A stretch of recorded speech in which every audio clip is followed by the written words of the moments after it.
Welcome to my YouTube Revents Chronicles. Hi, welcome back. This is an original Taylee's first story about family unfairness and the moment the tables turn. Let's begin. My parents told everyone in town that my 12-year-old is a thief. She lost all her friends and got kicked off her school teams. She should learn respect, my mom said. So I made one call to my grandpa's former lawyer, and their lives started to unravel. I was only gone for a week. How bad could it be? That's what I told myself as I pulled into my parents' driveway that evening. A week. 7 days, one suitcase, one work trip, one set of grandparents who'd been begging to have some special bonding time. I should have known that when my mother says bonding, she means training. Like my daughter is a puppy that needs to stop peeing on the rug. The porch light was on. The curtains were drawn.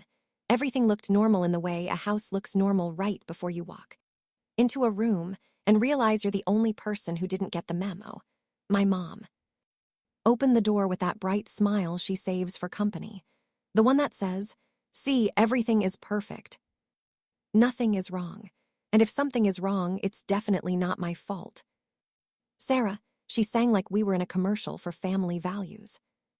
My dad appeared behind her wearing his usual expression, neutral, patient, slightly bored, the expression of a man who hasn't had an original thought since the late 90s and is proud of it.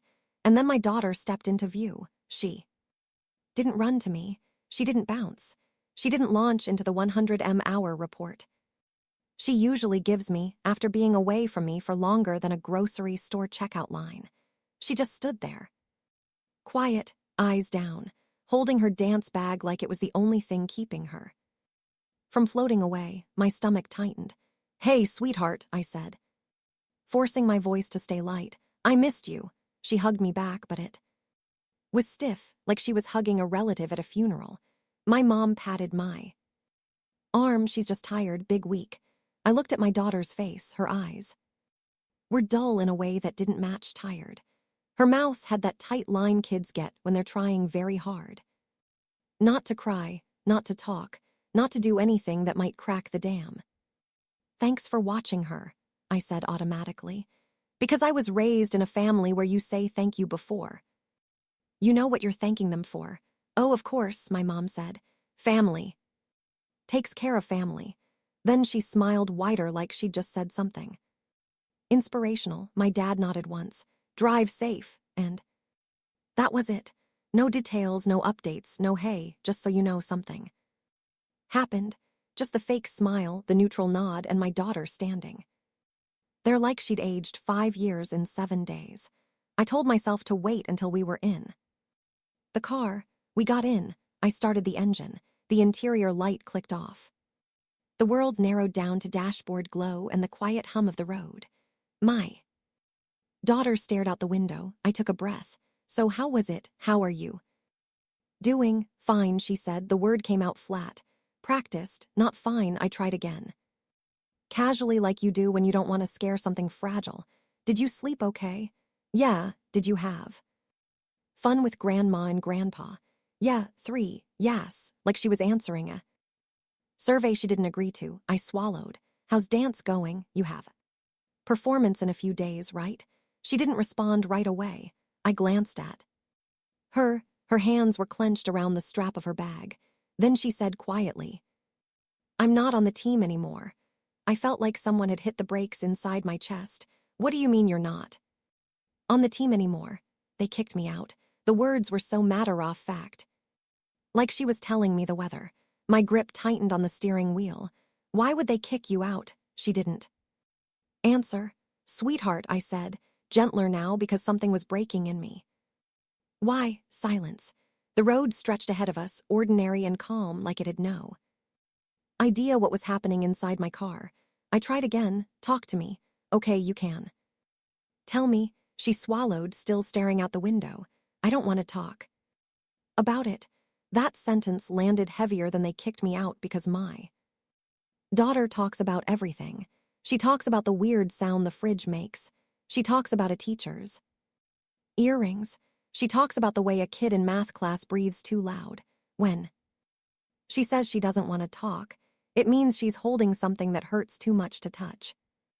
We drove in silence for a while, and in that silence, my brain did what it always does when it's terrified.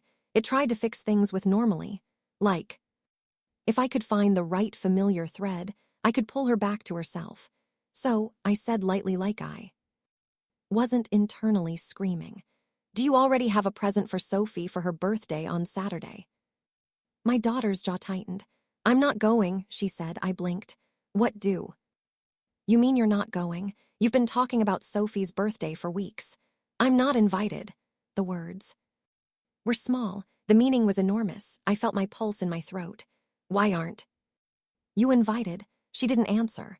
She stared at the window, the street lights passing like slow, blinking eyes.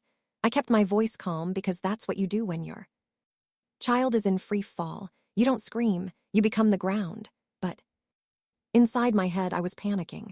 Who is this kid? Where's my kid? What happened? In a week, we got home. I made dinner because mothers are ridiculous creatures who will saute vegetables while their entire world is collapsing. My daughter sat at the table. She ate a few bites like she was doing it out of obligation to gravity. No talking, no complaining, no asking for dessert. After a few minutes, I set my fork down and said, "Okay, what happened?" She stared at her plate. Her shoulders rose and fell once, like she was trying to keep everything locked inside. Then her face crumpled. Tears came fast, the way they do when a kid has been holding them back for too long. Grandma said I was stealing, she choked out. My skin went cold. What? She wiped her face with the back of her hand, furious at herself for crying. She told people I'm a thief. My mind tried to reject the sentence like it was a foreign language. Why would Grandma say that? My daughter sucked in a shaky breath. Because of Belle. Of course, Belle, my sister Vanessa's daughter, the family's crown princess. My daughter kept talking now like once. The dam broke. The water had to go somewhere. Belle couldn't find her shoes, she said, voice trembling. Her dance shoes, the ones she needed, and she was supposed to go on stage, and she couldn't, and she started freaking out. And then she said, I took them. My daughter's hands clenched into fists on the table. I swear I didn't touch them. I didn't even go near her stuff. I leaned forward. Okay, and then what? She swallowed hard. We got home, and later Grandma and Grandpa came into my room. I pictured it instantly. My parents standing over my child in a bedroom that wasn't hers. In a house where adults were always right, and kids were always guilty by default. They said I stole them, my daughter whispered. They said I did it to sabotage her performance because I wanted to outshine her. Her voice cracked on outshine. I didn't, she said.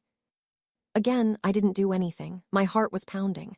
What did you say? I said I didn't do it. I said I didn't know where they were. I thought I was just going to be grounded. She gave a small, broken laugh that wasn't humor. They said I was grounded, and then they went to school. My mouth went dry.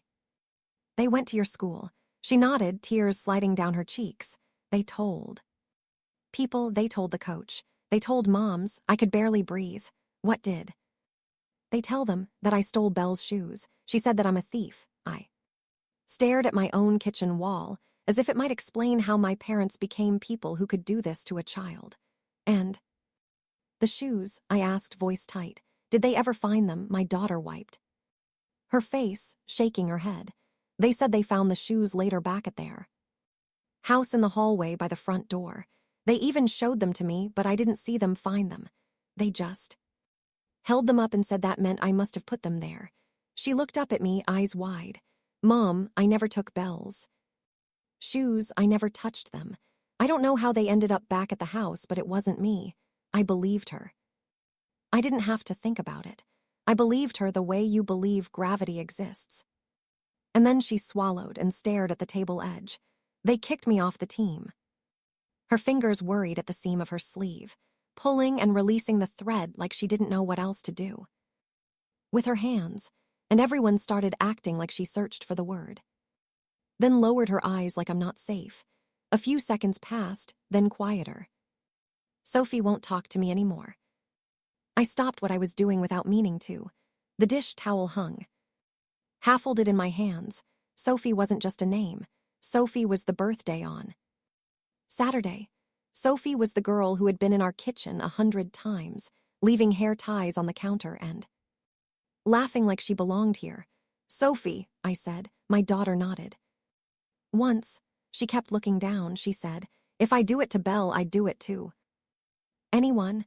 She said it like she was repeating a line she'd been forced to memorize. No. Tears, just the words placed carefully on the table between us. I set the dish. Towel down. Not fast, not dramatic, just flat. Okay, I said steady. Thank you for telling me. Then I picked up my phone. And I called my parents. My mom answered on the second ring, cheerful. Hi, Sarah. I didn't bother with greetings. What did you do? There was a pause, then my mom sighed like I was being dramatic. What are you talking about? You told people. My daughter stole. My mom's voice sharpened. She stole Belle's shoes. My hands were shaking. How do you know? She couldn't find them, my mom said as if that was proof. And then we found them at home in the corridor. I blinked. In the corridor? Yes, my mom said, right there. That doesn't prove anything, I said, trying to keep my voice steady. Maybe Belle left them there. Maybe she forgot them. My mom made a small, scoffing noise. Belle wouldn't do that. So, you don't actually know, I said, my voice rising despite myself. You don't actually know my daughter stole anything. My dad's voice came on the line now, low and irritated. We know. No, I said you assumed and you destroyed her life over an assumption. My mom's tone shifted, not defensive. Not guilty, righteous. Sarah, she said like she was explaining something simple to a slow child. Even if she didn't steal, she still needs to learn respect. I went still. What did you say? She needs to learn respect. My mom said again, calm as ever. Across the table, my daughter had stopped eating. Her hands were tucked under her thighs like she didn't trust them. You called her school, I said. We told them what happened, my mom replied. They needed to know. You didn't know, I said. You assumed. My dad's voice cut in flat. We handled it. I swallowed. Did you even ask her what happened before you started telling people? A brief pause. Then my mom said sharper. This isn't a courtroom, Sarah. No, I said it's her life. My mom didn't soften. Even if she didn't take them, she still needed consequences. I ended the call. The kitchen went quiet. My daughter looked up at me like she was waiting to see what kind of world this was going to be. I set the phone down and nodded once. They'd turned 1 week into a weapon, and I was done letting them use it.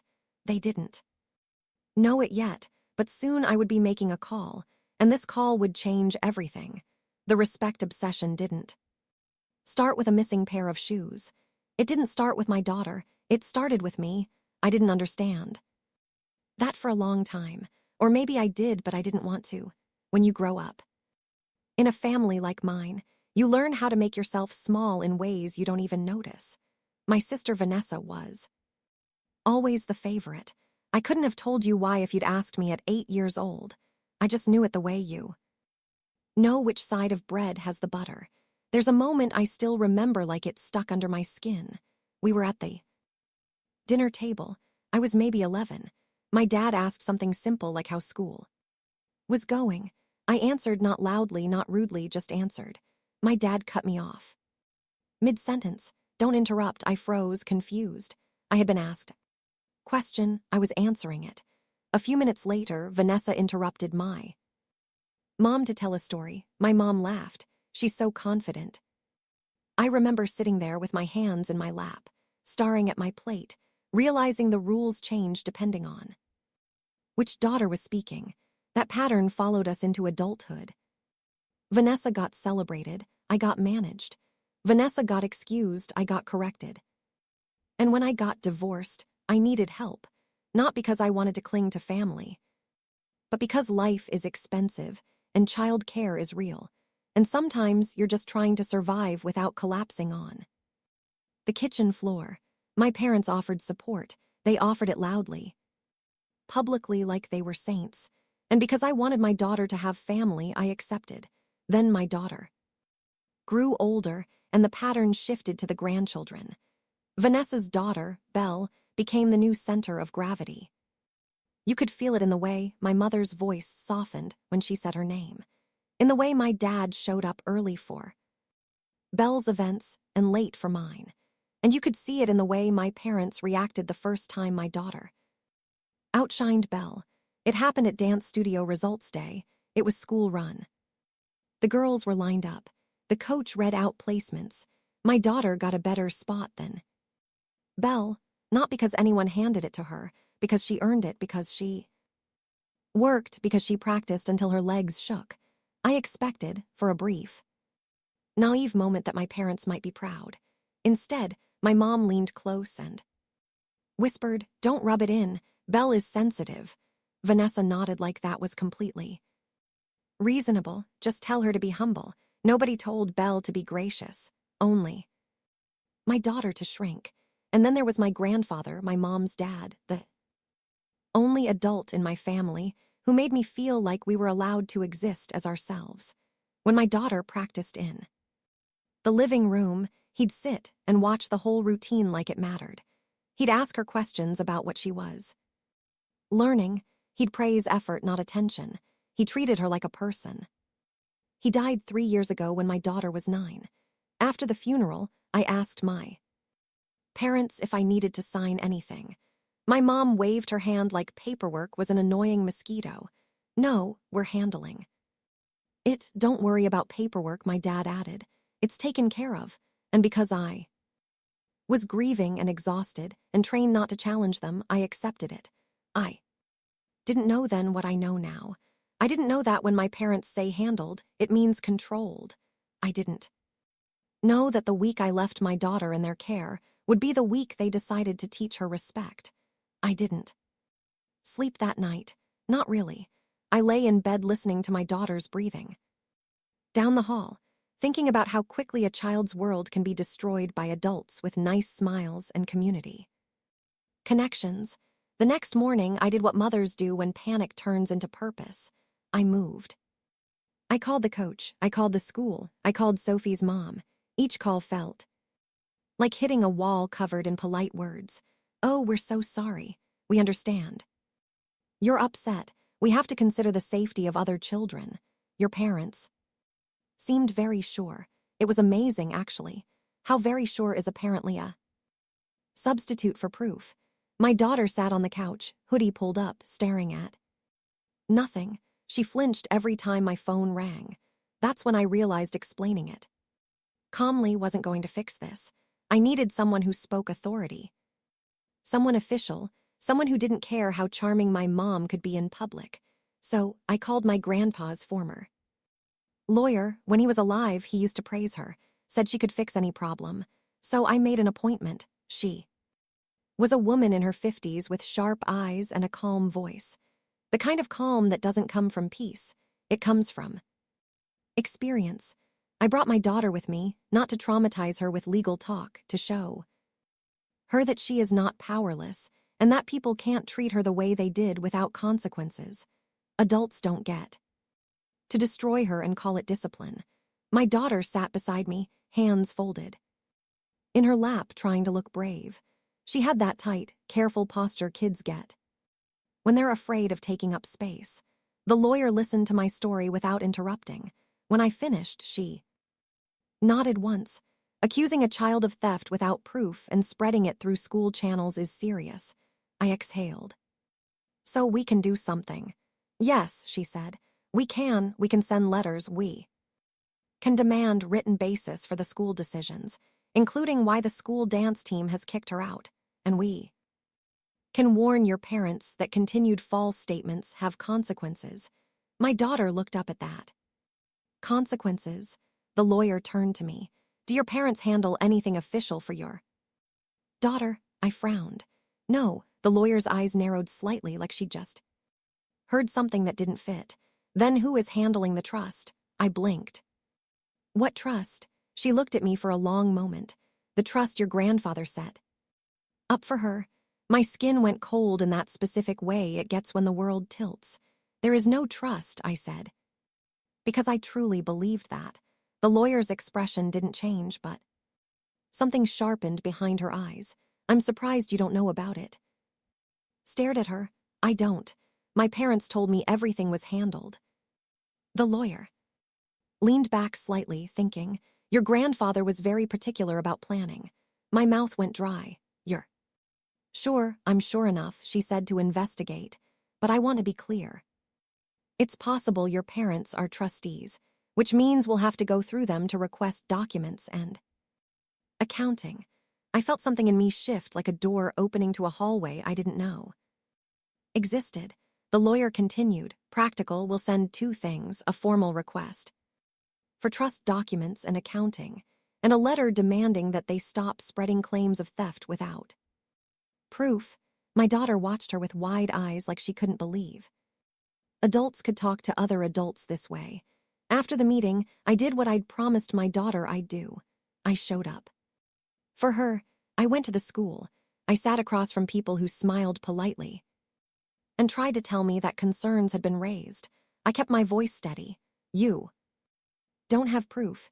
You can't punish a child based on gossip. I watched them flinch when I used words like attorney and liability. And when my daughter came home from one short attempt at school, looking like she'd been scraped raw, I took her for ice cream. Not because ice cream fixes defamation, because sometimes you need to remind a child that there is still sweetness in the world. In the car, she said quietly, do you think people will ever believe me? I glanced at her in the rearview mirror. They will, I said, because we're going to make them. 2 days later, my lawyer mailed the letters, and then my parents called. My mom's voice was sharp before she even said hello. This is how you treat family. You send a lawyer. I kept my voice calm because that calm is a weapon. Answer the letter. My dad came on. If you wanted documents, you could have asked. They aren't for you. My mom snapped. You didn't inherit anything. Those documents are for us, you told everyone my child was a thief. I said, you didn't give me the courtesy of a private conversation. You don't get to demand one now. My mom's tone went syrupy, the way it does when she's trying to make me feel unreasonable. We're busy. We have lives. We don't have time for your drama. My daughter is 12, I said, and my voice finally cracked. And you destroyed her life in a week. She should learn respect, my mom said again. Like it was a prayer, I swallowed. Answer my lawyer, my mom hissed. If you do this, you're not family. I paused. Then I said quietly, you stopped being family when you decided my daughter deserved to be called a thief. I hung up, and I meant it. They didn't respond right away. Of course they didn't. People like my parents don't like paper trails. Paper trails don't care how charming you are at church. Instead, the town did what towns do. It talked, and then it posted.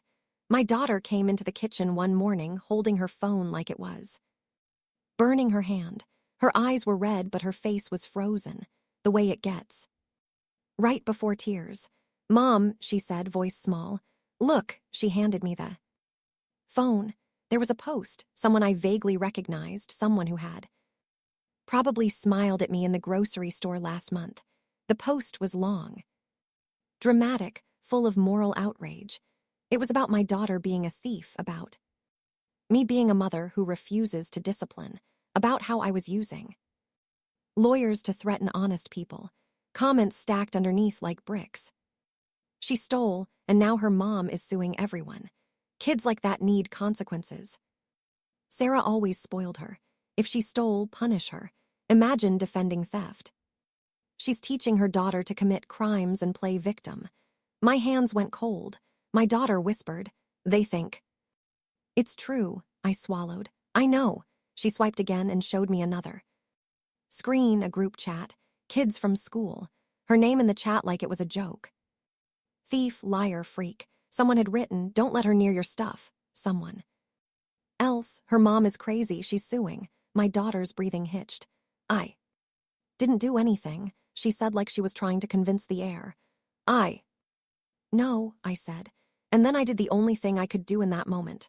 I pulled her into my arms, held her tight, and let her cry into my shirt while I stared at the phone and felt something in me harden. They were trying to break her again, this time with a crowd. My daughter didn't go to school that day or the next. She kept saying, "My life is ruined." Like 12 is old enough to feel the finality of social death, but too young to know it isn't permanent. I took screenshots. I documented every post, every comment, every call. I sent everything to the lawyer. The lawyer replied simply, "We will add this. Do not respond publicly. We will proceed." A private message from Belle popped up. "Can we talk? Are you in school?"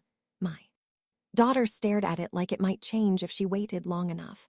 Her thumb hovered over the screen without touching anything. She didn't type. She didn't even blink for a second. The typing dots appeared, disappeared, then appeared again. Another message followed. "Can we meet anyway alone?" My daughter's shoulders lifted like she'd braced for a hit. She let out a slow breath through her nose, the kind kids do when they're trying not to cry in front of an adult. She finally looked at me, eyes glassy and flat at the same time. "What do I do?" she asked, barely audible. "We don't do anything alone," I said. "If she wants to talk, it's where I can see you." She nodded once, stiff. I called the school and told them we were coming by to pick up assignments since she'd been home. At the front office, my daughter kept her hood up and her hands hidden in her sleeves. The receptionist's smile didn't quite reach her eyes, and then Belle appeared near the hallway like she'd been waiting for us to walk in. She saw my daughter and stopped. Her face flickered pale, then flushed, like she couldn't decide whether to run or speak. "Can we talk?" Belle asked, quiet. My daughter nodded. Belle's eyes slid to me. "Alone. You can talk where I can see you," I said. Belle hesitated, then nodded. They walked a few steps down the hall and stopped near the glass doors, still in my line of sight, out of earshot.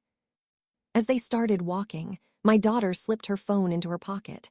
At the time, I thought it was just a nervous habit. They talked for a minute, maybe two.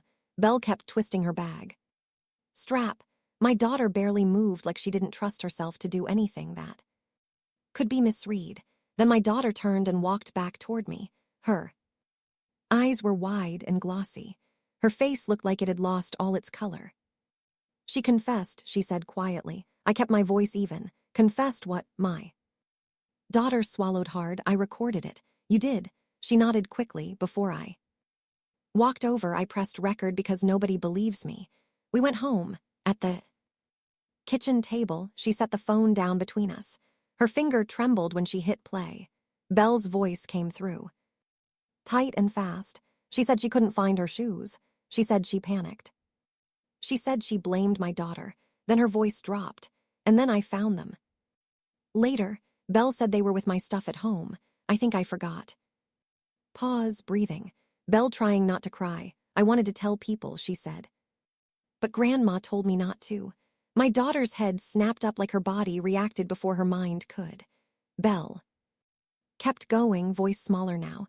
"She said it was already done. She said it would teach you respect, and that I shouldn't tell anyone, but now everyone hates you."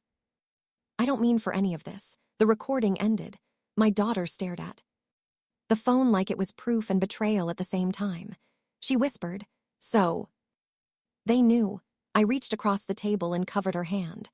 Her fingers were cold. "Yes," I said. "She didn't go to school the next day either." I didn't force her. I couldn't. A few days later, the lawyer called. "Sarah," she said, voice serious. "We received documents. My parents finally responded. After delay," she said. "Yes, she didn't start with feelings. She started with facts. There is a trust," she said, "funded at about $43,000. When your grandfather died," she continued, calm and precise, "an annual distributions for education and at activities, a larger amount at 16, the remainder at 18. I swallowed. "My daughter never got anything." "No," she said. "She didn't." "Then your parents as trustees took money out as advances or loans, around $18,000 over the last few years. A beat. None of it was repaid.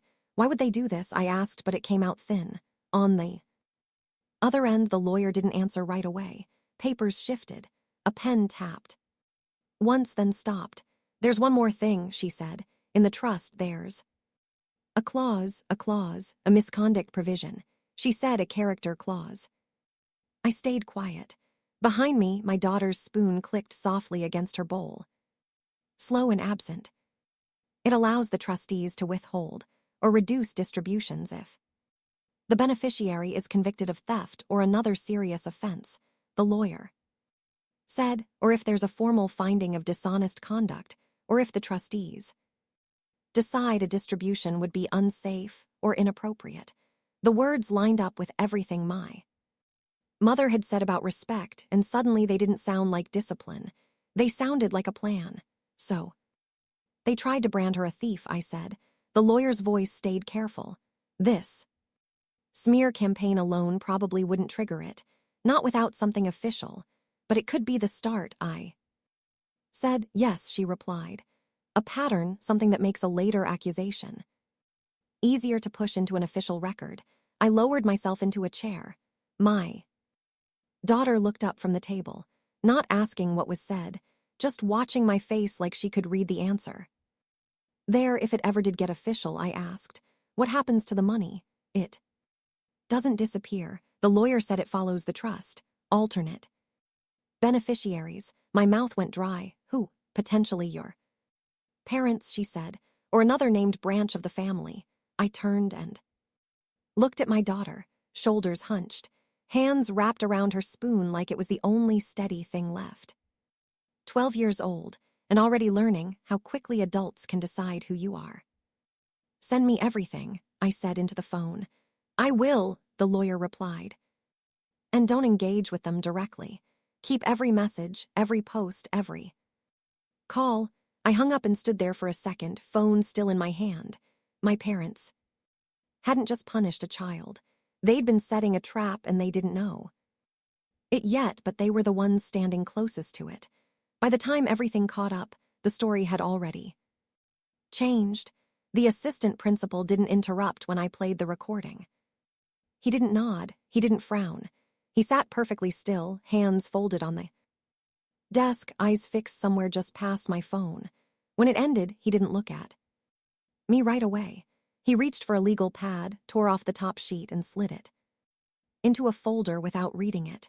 Then he said, "We'll need a copy of that." "Not can we, not if you don't mind. That's how authority actually works." Quiet, sudden, and allergic to embarrassment. Within days, my daughter's record was corrected, not announced, not apologized for, corrected. The school activities office followed suit. The coach called her back onto the team with the kind of voice people use when they're trying very hard not to admit they were wrong.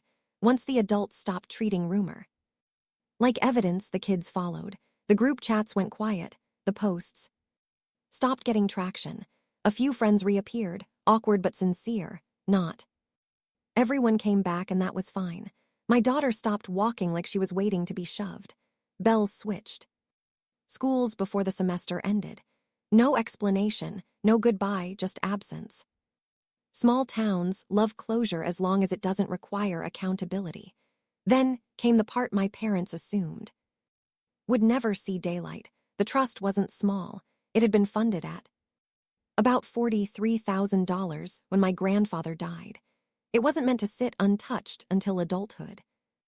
It included annual distributions of $2,500 for approved activities and education, a larger amount at 16 and the remainder at 18. My daughter had received nothing. Meanwhile, my parents, trustees by title, not behavior, had been helping themselves. About $18,000 labeled as advances or loans with no repayment plan and no disclosure. Money quietly pulled out over years while telling everyone else to show restraint. When the accounting traced the funds, it got uglier. Some went to my parents, some went to Vanessa and Belle. One grandchild's future used to pad another's present. They were ordered to repay it. They didn't have the money. They asked Vanessa. Vanessa declined, so they sold the house, the same house where my mother had lectured a 12-year-old about respect. The same living room where my father had nodded. Along while lies hardened into facts, they moved into a rental they would have once described as temporary. The money went back into the trust. The balance was restored. The trusteeship was changed. I became the one signing off. My daughter can't touch it yet. She doesn't need to. What she needed was protection, not spending power. The social fallout was quieter than the accusations, but far more permanent. Invitations stopped. Calls went unanswered. People who had been very comfortable condemning a child became suddenly busy. I went no contact, no announcement, no final confrontation, just silence where entitlement used to live. My daughter still has days where she remembers, days where certain hallways feel longer than they should, but she knows now that the truth doesn't need volume, just proof. And the people who wanted her to learn respect taught her something instead. That accountability eventually arrives, and it never knocks politely. So tell me, did I go too far? Or not far enough? Let me know in the comments. And if you want more stories like this, subscribe.